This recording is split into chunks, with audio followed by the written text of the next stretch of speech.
So, నేను లావుగా ఉన్నానా అది ఇది అనేసి నాకు అక్కడ కూడా ఎవరు చెప్పలేదు.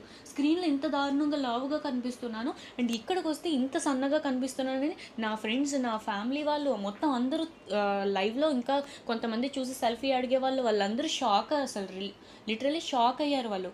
కెమెరా టు కెమెరా చాలా డిఫరెన్స్ ఉంటది. స్క్రీన్‌లో మనం ఖచ్చితంగా వేరేగా కనిపిస్తాము. అండ్ నా స్కిన్ వైట్ కాదు అనేసి అంటున్నారు. చాలామంది మూవీస్‌లో కూడా స్కిన్ వాళ్ళు చాలా డస్కీగానో ఇంకెందులోనో అలా కనిపిస్తారు. బట్ రియల్‌లో చాలా వైట్‌గా ఉంటారు. మేకప్ అంటేనే పడని నాకు, మేకప్ లేకపోతే ఈ అమ్మాయిని చూడలేము ఇంతవరకు మాట్లాడారు కదా! చూడండి మీరు ఐఫోన్‌లో ఎలా కనిపిస్తారు చెప్పండి? ఐఫోన్‌లో చిన్న మచ్చను కూడా చాలా పెద్ద పెద్దగా ఏదోలా కనిపిస్తది. అండ్ ఇప్పుడు నేను వ్లాగింగ్ చేస్తుంది డీజే ఆస్మోలో నేను మీకు వ్లాగ్ చేస్తున్నా. అందులో ఇప్పుడు మీరు చూస్తారు ఎలా ఉందో. అండ్ నా ఫోన్‌లో సామ్‌సంగ్ S25 వాడతాను. అందులో ఒకలా ఉంటది. సోనీ ఆల్ఫా క్యామ్ ఉంది నాకు. అందులో ఇంకొకలా. ఒక్కొక్క దాంట్లో ఒక్కొక్క వేరియేషన్ ఉంటది ఖచ్చితంగా. కెమెరా టు కెమెరా డిఫరెన్స్ చాలా ఉంటది.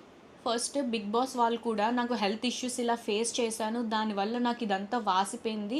వాళ్ళు టీవీలో ఇదంతా చూపించుంటే ఈరోజు ఆ మీమ్స్ వచ్చుండేవే కావేమో. నన్నైతే 'బిగ్ బాస్' వాళ్ళే నెగెటివ్ చేశారని నాకు ఈరోజు క్లారిటీగా అర్థమైంది. మీమ్స్ వేసినోళ్ళని, ట్రోల్స్ వేసిన వాళ్ళని నేను అస్సలు ఏమీ అనదలుచుకోలేదు. ఎందుకంటే ఎప్పుడు ఏమేమి దొరుకుద్దా, నేను ఏమేం చేయాలా అన్నట్టు వాళ్ళు చూసుకుంటారు.